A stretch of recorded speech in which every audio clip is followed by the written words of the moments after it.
आप देख रहे हैं अल्फा डिफेंस हिंदी में आपका स्वागत है।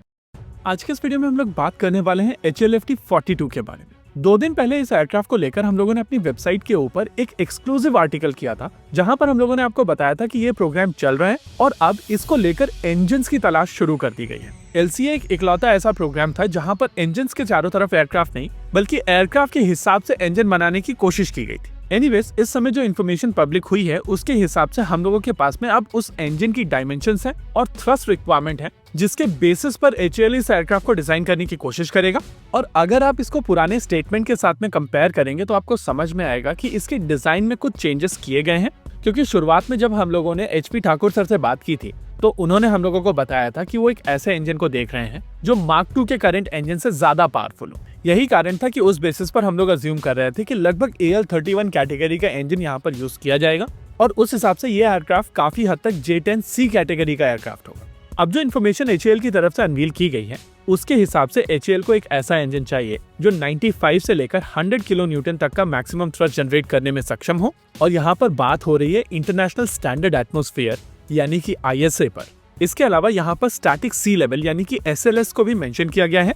इस चीज को अगर आप कॉन्टेक्स्ट में डालेंगे तो यहाँ पर बात हो रही है कि इंजन 0 एल्टीट्यूड पर है यानी कि सी लेवल पर है, टेम्परेचर केवल 15 डिग्री का है, प्रेशर यहाँ पर 14.7 PSI का है और एयर डेंसिटी 1.225 किलोग्राम पर मीटर क्यूब की है। इंटरेस्टिंग चीज ये है कि इस एयरक्राफ्ट को कुछ इस तरीके से बनाया जा रहा है कि इसकी मैक्सिमम स्पीड 1.8 माक की होगी, कैलिब्रेटेड एयर स्पीड 75 नॉट्स तक की होगी यानी कि 1400 kilometre per hour, minimum speed 150 kilometre per hour की होगी और फ्लाइट की मैक्सिमम एल्टीट्यूड 18 किलोमीटर तक की होगी। यहाँ पर इस एयरक्राफ्ट के पेलोड एक्सेट्रा को लेकर किसी भी तरीके की बातचीत नहीं की गई है, लेकिन क्योंकि इंजन्स को लेकर मैक्सिमम थ्रस्ट 95 किलो न्यूटन से लेकर 100 किलो न्यूटन तक का ही रखा गया है, तो उस हिसाब से ऐसा लगता है कि यहाँ पर पेलोड कम किया जाएगा। और क्योंकि HAL आने वाले समय में GE-F414 इंजन्स को भारत में असेंबल करेगा, इस वजह से ये इंजन मोस्ट लाइकली वही इंजन है, क्योंकि फिजिकल डायमेंशंस में कहा गया है कि इसकी लेंथ 4 मीटर के आसपास होनी चाहिए, डायमीटर 0.9 मीटर्स का होना चाहिए और मैक्सिमम ड्राई वेट 1200 किलोग्राम का होना चाहिए।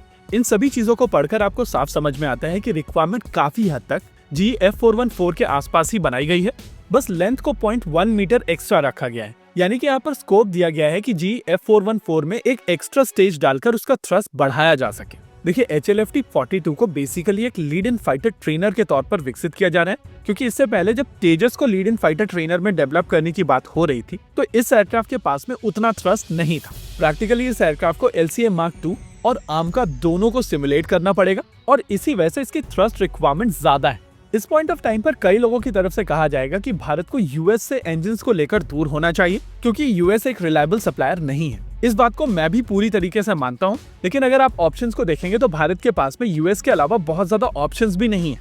इस रिक्वायरमेंट के सबसे करीब जो इंजन आता है वो EJ-200 है और EJ-200 में मैक्सिमम थ्रस्ट 90 किलो न्यूटन का है और इस डॉक्यूमेंट के हिसाब से HAL की रिक्वायरमेंट 95 से लेकर 100 किलो न्यूटन तक की है, यानी कि EJ-200 करीब तो आता है लेकिन ये इस रिक्वायरमेंट को पूर्ण नहीं करता है। इसके अलावा अगर वॉल्यूम की भी बात की जाए तो इस एयरक्राफ्ट की वॉल्यूम बहुत ज्यादा नहीं होगी, क्योंकि ज्यादा से ज्यादा भारतीय वायुसेना को लगभग 100 ऐसे एयरक्राफ्ट की ही आवश्यकता होगी और कोई भी मेकर इस तरीके की रिक्वायरमेंट के लिए ऑल टुगेदर नया इंजन नहीं बनाएगा। प्रैक्टिकली इस समय भारत सरकार की तरफ से इंजन्स को लेकर चीजें HAL में कंसोलिडेट की जा रही हैं। हेलीकॉप्टर्स को लेकर HAL की तरफ से लाइटर कैटेगरी के इंजन्स ऑलरेडी बनाए जा रहे हैं और आने वाले समय में मीडियम कैटेगरी के इंजन्स भी HAL ही बनाएगा।